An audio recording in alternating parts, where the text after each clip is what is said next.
अभी जो फुटेजेस आपने देखे, ये अराकान आर्मी और मिलिट्री जनता के दरमियान होने वाली लड़ाई की रिसेंट तस्वीर हैं। बांग्लादेश के साथ लगने वाले म्यांमार के बॉर्डर के कई इलाकों पे अराकान आर्मी के फाइटर्स कब्जा करके बैठ गए और मिलिट्री जनता इस वक्त ये इलाके खाली कराने की भरपूर कोशिश कर रही है। इनकी जो ग्राउंड फोर्सेस हैं मिलिट्री जनता वालों की, उनको ज़्यादा कामयाबियां हासिल नहीं हो पा रही। As you can see in this footages also, जो कि मैंने आपके साथ शेयर किए हैं, कि अराकान आर्मी वाले ऊपर बैठे हुए हैं पहाड़ों के ऊपर और they are in a better position to strike down military junta targets. लिहाजा मिलिट्री जनता क्या कर रही है कि अपने एयरफोर्स का इस्तेमाल वो ज़्यादा करने लगे हैं टू टेक देम ऑन। लेकिन साथ ही देखा जा सकता है इन वीडियोस में सरप्राइजिंगली कि अराकान आर्मी के पास हैवी मशीन गन्स भी मौजूद हैं, जिससे वो मिलिट्री जनता के जहाज़ों को टारगेट करने की कोशिश कर रहे हैं। लेकिन वो जो मैंने कहा कि एक सरप्राइजिंग किस्म की बात है, वो सरप्राइजिंग किस्म की बात यह है कि म्यांमार की एयरफोर्स जो है ना, due to some mysterious reasons, आप देखें कितना नीचे उनके जहाज़ उड़ रहे हैं यहाँ पर। मतलब अब देखें स्ट्राइक करने की कोशिश कर रहे हैं, इनको तो ऊपर होना चाहिए। इनके पास देखें मिलिट्री जनता के पास ऐसे ऐसे फाइटर जेट्स हैं जो कि बहुत ज़्यादा बुलंदी से भी दुश्मन को निशाना बना सकते हैं। मतलब वो इतना सेफ डिस्टेंस के साथ निशाना ज़रूर बना सकते हैं कि जहाँ पर मशीन गन्स और ये चीज़ें उन तक ना पहुँचें, लेकिन फिर भी वो नीचे उड़ रहे हैं, काफ़ी नीचे उड़ रहे हैं। मुमकिन है कि अराकान आर्मी वाले ये जो घने जंगलों का फ़ायदा उठा रहे हैं ना, कि ऊपर से कुछ नज़र ही नहीं आता, तो शायद इसीलिए मिलिट्री जनता की एयरफोर्स इतना नीचे होकर कार्रवाइयाँ कर रही हैं ताकि उनको कुछ सही से टारगेट दिख जाए और उनका जो सारे के सारे ऑपरेशंस हैं वो ठीक से कैरी ऑन कर सकें। मिलिट्री जनता आर्टिलरी का भी काफ़ी ज़्यादा इस्तेमाल करती हुई नज़र आ रही है, लेकिन एयरफोर्स उनकी ज़्यादा इफेक्टिव रही है अभी तक। 31 अगस्त को अराकान आर्मी ने एक बड़ी कार्रवाई करके मिलिट्री जनता की एक आउटपोस्ट पे कब्जा कर लिया था बांग्लादेश के बॉर्डर के बिल्कुल पास। जबकि लास्ट मंथ भी, अब वो खबर तो बड़ी मशहूर हो गई थी, 19 बंदे उसमें मारे गए थे इनके मिलिट्री जनता के, बड़ी मशहूर हो गई, वो तो सारी दुनिया ने कवर की। लेकिन लास्ट मंथ भी अराकान आर्मी की एक आउटपोस्ट पे कब्जा कर लिया था। तो उनकी एडवांसमेंट्स जो हैं वो जारी हैं डिस्पाइट दीज एयर स्ट्राइक्स। ये जो आप तस्वीर देख रहे हैं ये उसी आउटपोस्ट की थी जो कि सितंबर में मिलिट्री जनता ने अराकान आर्मी से छीनी थी। और ये सारा असला जो आपको नज़र आ रहा है, वेपन्स जो नज़र आ रहे हैं इस तस्वीर में, ये वही हैं जो कि मिलिट्री जनता से उन्होंने सितंबर में कब्जे में लिए थे। 13 सोल्जर उस हमले में भी मिलिट्री जनता के मारे गए थे। इस वक्त वहाँ मिलिट्री जनता को सीरियस चैलेंजेस का सामना करना पड़ रहा है। पूरे मुल्क की तरह यहाँ पर भी उनको कब्जा सस्टेन रखने के लिए बड़े मसाइल उनको फेस करने पड़ रहे हैं। डिसेंट्रलाइज्ड किस्म की पहले एक फ़ाइट थी मिलिट्री जनता के खिलाफ, लेकिन अब ये जो सारे ग्रुप्स हैं ये ज़्यादा इनके अंदर कोऑर्डिनेशन नज़र आ रही है और इनके दरमियान एक मिल के ऑपरेशंस करने का भी ट्रेंड हमें नज़र आ रहा है।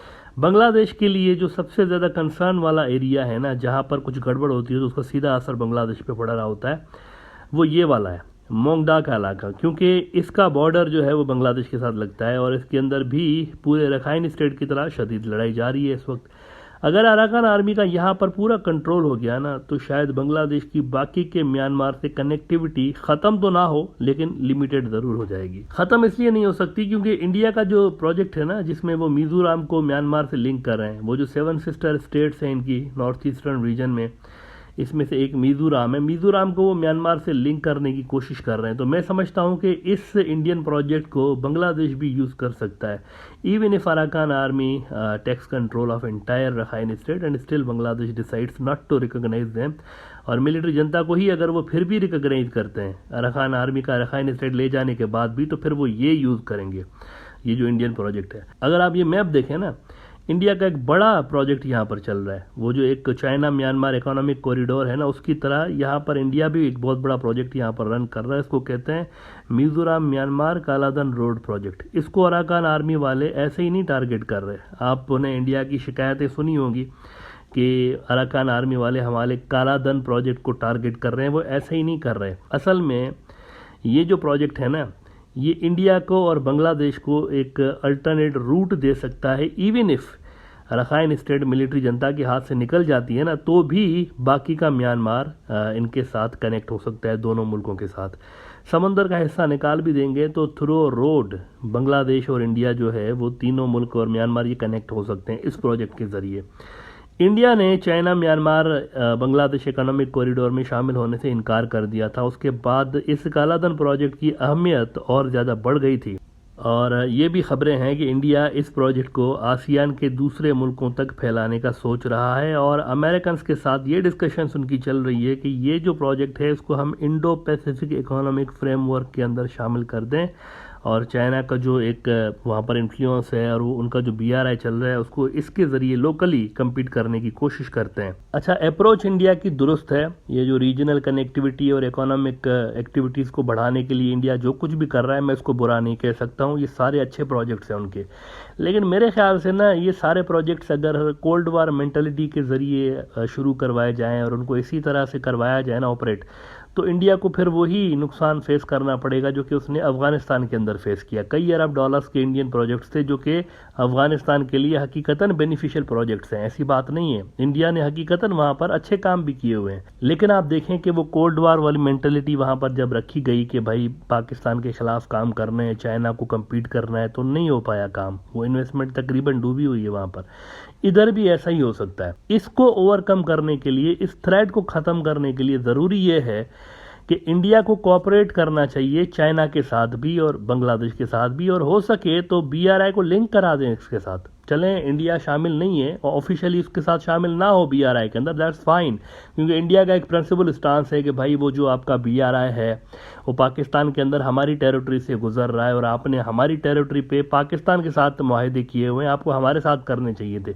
ये एक चीज़ इंडिया की एक प्रिंसिपल स्टांस है कि वो पाकिस्तानी कश्मीर हमारा कश्मीर है, तो उसमें आप हमसे पूछें आपने पाकिस्तान से क्यों किए हैं मुआहदे। तो इस हवाले से इंडिया की मजबूरी अगर आप समझें कि वो BRI में नहीं आ सकते तो दैट्स फाइन, लेकिन अनऑफिशियली भी इंडिया इसको ज्वाइन करवा सकता है बाकी की जो कनेक्टिविटी चाइना बना रहा है उसके साथ। तो मेरे ख्याल से इसको ज़्यादा ढिंडोरा पीटे बिना भी किया जा सकता है काम, इसमें पॉलिटिक्स नहीं खेलनी चाहिए। रीजनल कनेक्टिविटी के हवाले से और इकोनॉमिक जो तरक्की होगी इस रीजन के अंदर उसके हवाले से दोनों अच्छे प्रोजेक्ट्स हैं, इंडिया का भी अच्छा है उनका भी अच्छा है। इन दोनों को मर्ज कर लेना चाहिए, वो ज़्यादा इस रीजन के लिए बेनिफिशियल है। इस पर लड़ना नहीं चाहिए, विन विन अप्रोच पे काम करें तो ज़्यादा बेहतर होगा सारे मुल्कों के लिए और अनसर्टेनिटी भी कम हो जाएगी। ऐसा नहीं होगा कल को इंडिया की है तो इन्वेस्टमेंट के ऊपर भी तो तलवार लटक रही है ना, वो अराकान आर्मी वाले उसके ऊपर भी तो अटैक्स कर रहे हैं।